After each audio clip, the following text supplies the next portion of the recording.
Listen, when Louis said, "That's not a vampire, that's a catfish with teeth," I fell out. If you guys are new here, my name is Ashley, and this is My Sweet Perspective, where I give my take on all things TV and movie related. And I am back, y'all already know, to talk about Interview with the Vampire, Season 2, Episode 1. What can the damned really say to the damned? What can be said? Those are my sentiments exactly. And if you were here last week, you know that myself, Tyra over at Struggle Reviews TV, and which y'all know we got together last week and we talked about live season 1 of Interview with the Vampire, an amazing conversation. And we will be back tomorrow night, same place, same time, okay, on Tyra's channel over at Struggle Reviews TV, or you can watch it here, honey. Come on here. I'll drop the link in the community tab or in this video so that you guys can be a part. But opening up a season, this gave what I needed it to give, right? I will say that there may have been a few slight pacing issues, but I loved the slow and steady introduction of our new Claudia. So as the episode opens up, we hear Louis' monologue, right? Because he and Claudia have been traveling over land and sea in worn-torn places, heading to Mother Russia, because Claudia is on a mission to find more vampires. Okay, she said, "I need my people. I feel lost without them." Mind you, she's very mad at Louis because we know he really let Lestat live. I mean, if you didn't burn him up, okay, he's still living. All right. And so, I mean, she has learned all the languages. They are navigating behind enemy lines with the soldiers, just doing the absolute most. And I mean, I, again, loved this introduction of a new Claudia. They took their time to really integrate her into the story. And I think she did an amazing job this first episode. Now, we'll see what happens going forward, but I really, really, really love how they are slowly introducing us to this Claudia. Again, she's lost faith in Louis, right? She says she stopped dreaming. And that was a note that both Daniel and Louis kind of came to when they are still, having their conversations present day. And baby Armand is taking his role as head of the household. Okay, he's not playing with Malloy. And he's letting Louis know what it is. I mean, he's calling all the shots. And apparently the vampire Armand has been calling the shots this entire time. We flash back again. Claudia is a master of accents and language. And basically, they're feeding on people, but they can't get warm. Louis is like, "I can't get warm. We're going from piddle to post. We don't have any stationary place to go." But yet he's going along with this because now, again, he loves Claudia unconditionally, as he talks about in this episode.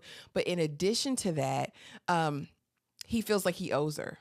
You know what I mean? And she says to him what Daniel said to Louis as well, is that you chose Lestat over her time and time and time and time again. And this was just kind of her final straw. But for whatever reason, Claudia still loves Louis. And Louis still loves Claudia. But just like a lot of people in this world, honey, when they meet somebody, when they seemingly fall in love, that person takes priority in their life, whether they admit it or not. So now that, everybody that they're feeding on is from these worn-torn, countries, whether it's, the soldiers or the people of these little towns, they said it's in the blood. That's why they can't get warm. The war is changing their blood. It's nothing but misery, pain, sadness. And we see how that turns out. And again, she won't even talk to him, not even in the head. Present day, Daniel is annoyed. Okay. He's like, "You're still not giving me what I need. Like, you're still pity-patting around this. I told you I want to see those 4 pages that you ripped out. What did Claudia have to say?" And Louis is really kind of in a place of emotion because he thought Claudia had stopped dreaming, and come to find out, Louis don't have the pages. That's why he can't give them to Daniel. Armand does. Armand says it includes me. And Louis said, "I'm not going to give it to Daniel. I just want to see for my own reference," because Louis feels like he is not remembering history accurately. And that makes sense because in the original interview, right, with Daniel, Louis be making stuff up half the time. And I almost wonder if he's been, what did they used to say in True Blood, if he's been glamored. Okay. But yeah. And so Louis is haunted in his dreams by Lestat, honey, saying that he's going to take him out. And Lestat is just like Lestat, right? And I believe if we go back to the lore, this is actually true that Lestat could travel in people's dreams and screw with them. And so he's really just kind of playing this cat and mouse game with Louis. And Louis like, if you were really alive, Lestat, you would have been come unalive me. And Lestat's like, I'm just biding my time. How does it feel to be with your little girl who won't even talk to you now? That's who you chose over me, Louis. And just, mocking him, mirroring everything that Louis does. This was brilliant acting, by the way, from Lestat in this, in these scenes where we get to see him haunting Louis's dreams. I can't say enough about the cast, about the writing, even about the cinematography in this episode. You felt the darkness of where they were. You felt the misery. You felt the pain of the places where they were at. And so finally, after all of their journeys in and out of towns, honey, they arrive at this one town. They see garlic in the windows, and Claudia is like, yes, this is the place. This is where my people are. And the military runs up on them and they make up some wild story. And my thing is with Louis, you're making up multiple stories that don't make sense, buddy. And they're not lining up. Everybody you talk to, you're telling them a different story. I need you to get that together. And so this woman comes and is like, you're out here with a child. If you want to live, you'll come with us. And so she invites them into, I guess, this area where they stay safe at night, right? Where no monsters can come in and get them. And so, she's Romanian, I believe. And very shortly after, we meet an Englishman who sees Louis and is like, oh my gosh, an American, someone who speaks English. I'm so grateful. And this actor, I'm going to drop his name because I don't know it off the top of my head, but you will remember him from The Gilded Age, seasons 1 and 2. I'm just going to say that. I honestly thought something might happen between him and Louis, but alas, as of right now, it did not. And so they're there and they're dancing. And of course, Louis, honey, has his vodka. And now Louis is a self-proclaimed magical vodka Negro. Louis tickles me, okay? Because the man from The Gilded Age sits down with him and he's like, hey, friend, are you a red or did you go AWOL? Because if you're AWOL, you just need to go back. But none of your story is lining up. I don't know what you're really doing here, but when the soldiers come, you'll be in a heap of trouble. Louis ain't worried. Louis said, this is not a tree you want to bark up. Let me go dance. And so he goes and he carries on. And I love it. And basically, again, the guy had said he's either a deserter or a Bolshevik. And again, he said the deserter is the better of the two options. And again, Louis is just trying to live his best life. So they eventually go upstairs. But in the meantime, Claudia goes out with the kids, right? Because she's young. And Louis like, yes, go with the kids. They'll talk. Okay, because they do. And they have this whole secret passage out into the woods. And baby, she goes outside. And that's where she sees this monster, honey. And he tosses her up, down, sideways. She's trying to show him, I drink blood too. And the innocence in her voice in that moment was like, okay, Claudia. So he tosses her around, breaks her arm. She gets back and she's like, Daddy, and Louis like, girl, what were you doing? And she's like, I found him. I found the vampires. You have to go with me. Right.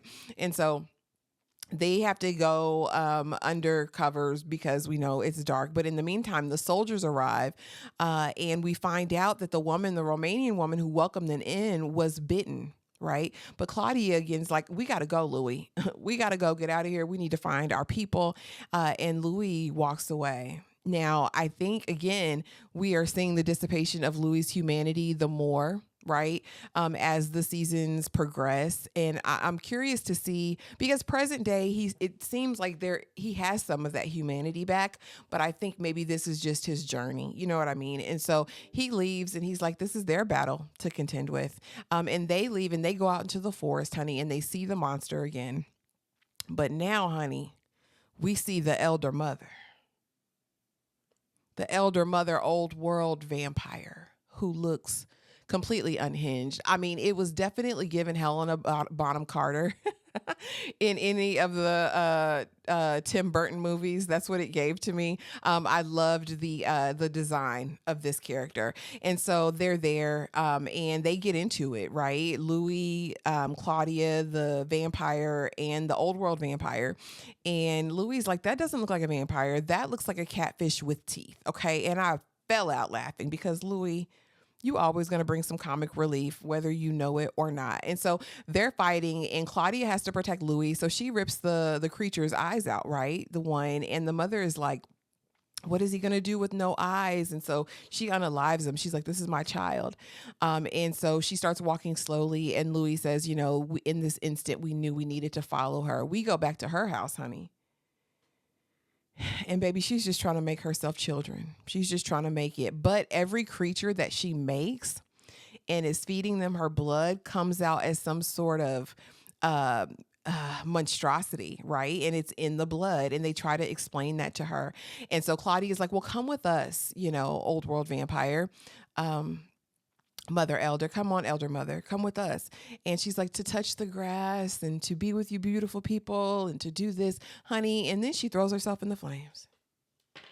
And Claudia is once again heartbroken because she's like, what do I do now? But at least we know that there are old world vampires, and they now have a direction. They need to go to Paris. They need to go to France. And so Louis in that moment makes Claudia a promise, that I'll never throw myself to the fire. I'll never give myself to the fire, meaning I'm assuming he'll never unalive himself. He doesn't want to see her go through that pain. And my thing is with Louis, you're making more promises, bruh. More promises I don't know if you can keep. And so as the episode ends, we see them walking into Paris. And this is going to be a new adventure, and you know what we're in for. You guys, that's what I got for What Can the Damned Really Say to the Damned? Season 2, Episode 1, Interview with the Vampire. Let me know in the comments below what your thoughts were of this opening episode for Season 2. Be sure to like, comment, and subscribe. And y'all, I will see you in the next video. Bye-bye.